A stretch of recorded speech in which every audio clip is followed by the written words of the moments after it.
comment ramèneront-ils la sécurité au moment où les aides internationales sont suspendues?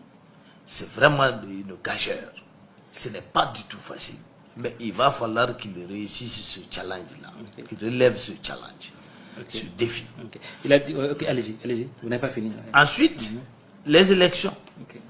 Tous les maux de notre pays sont venus souvent d'élections bidons qu'on a organisées, juste pour perpétuer un régime ou pour propulser le candidat du pouvoir.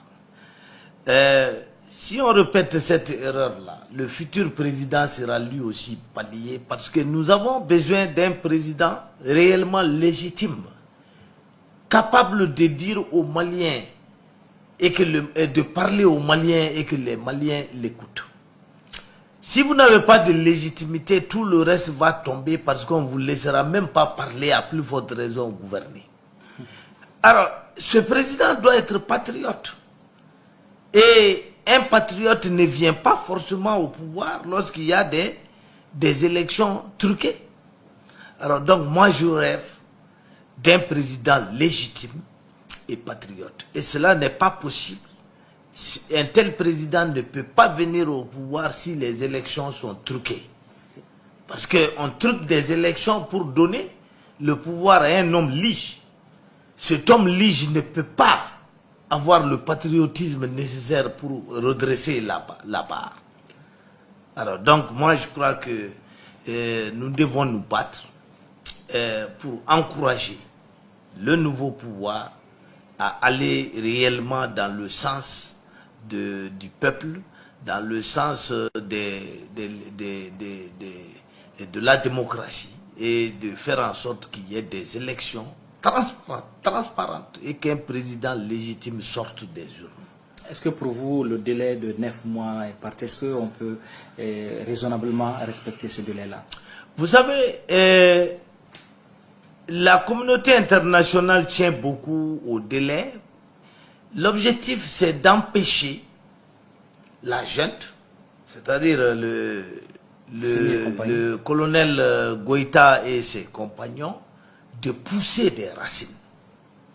Parce que ce que la communauté internationale craint, c'est que les militaires ne s'habituent pas trop au pouvoir. Parce que s'ils s'y habituent, ils ne vont plus le quitter. Pourquoi? Ils ne vont plus le quitter parce que le pouvoir est très doux. Ne l'oubliez pas. La marmite, hein? Alors donc, je vous dis, les délais sont restreints de manière que le plus tôt possible il y ait des élections et que les militaires quittent, parce que la communauté internationale ne veut pas de militaires au pouvoir. Mais honnêtement, dans notre cas, je ne crois pas que les 9 mois vont suffire pour organiser de bonnes élections. Je ne le crois pas. Alors il est tout à fait envisageable que le pouvoir vers la fin demande une rallonge de 3 mois ou de 6 mois.